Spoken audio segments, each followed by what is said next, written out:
Hello everyone and welcome back to Do You Even CSGO, your one-stop shop for all things Counter-Strike Global Offensive. This week we'll be diving into some important settings you should know about, so let's crack on.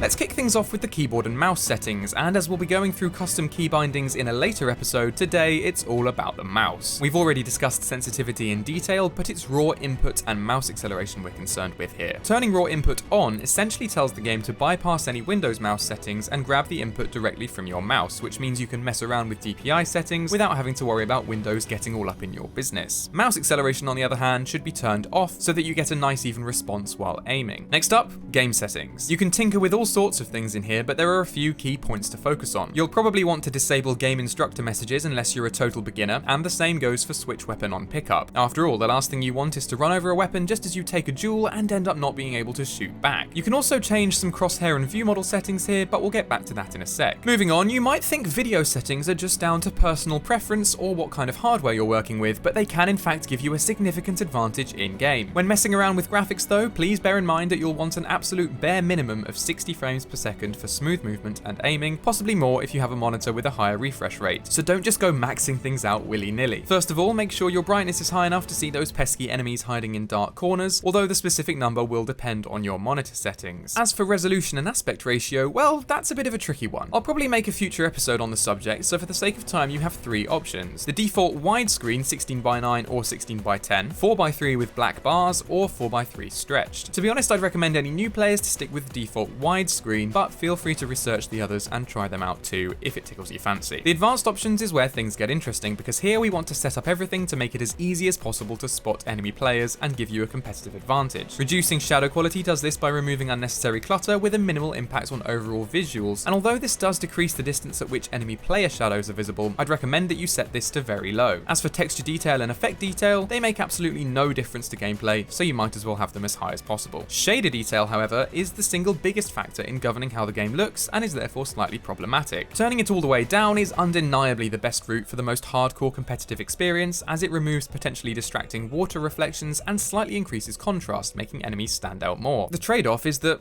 well, it just looks a bit shit, really, and worst of all, it drastically affects how skins look, making your expensive knife look like an even bigger mistake than it did before. As you can see, despite taking CS fairly seriously, I've personally opted to keep the game looking nicer, but if you want to go full virgin sweaty mode, feel free to turn it right down. Multi-core rendering should be enabled if your CPU is decent enough to handle it, and I would recommend that you turn up MSAA and anisotropic filtering as far as they'll go. They don't affect gameplay all that much, but just make the game look a little bit cleaner overall. Finally, disable FXAA because it just makes things look less sharp, VSync because it introduces extra latency, and motion blur because it's motion blur. And this is a competitive FPS. Come on now lads, we're not Battlefield. In audio settings, make sure your speaker configuration is set to headphones unless you're not using headphones, in which case, buy some headphones. Using a headset rather than speakers makes hearing footsteps and other audio cues a million times easier and will make a huge difference to your game. As for the music, I'd turn it all off with the exception of the 10-second warning volume. Whilst the rest of the music just serves as a distraction, the 10-second warning lets you know when the bomb is about to go off, which might be the difference between you making that split-second defuse or not. Customize the levels to your liking, making sure you can hear all the game sounds clearly and that your teammates' voices aren't drowning out those sounds with the VoIP volume setting. Before we finish, let's quickly revisit crosshairs and view models. It's incredibly important that you find a setup here which feels comfortable for you, and whilst you can customize both of these to some degree with the in-game settings menu, the options are very limited. Thankfully, there are two wonderful crosshair and view model generators available on the community workshop, courtesy of the brilliant Crash. Download both of them and play around with all the different colors, sizes, and positions. Just remember to hit save once you've found your perfect setup. Don't forget to tune in next week when I'll be showing you how to make custom configs and auto execs that will open up even more options that we haven't covered in this video. And if you have any suggestions or questions, please do scribble away in the comments below. Thanks for watching, folks. I'll see you on the next one.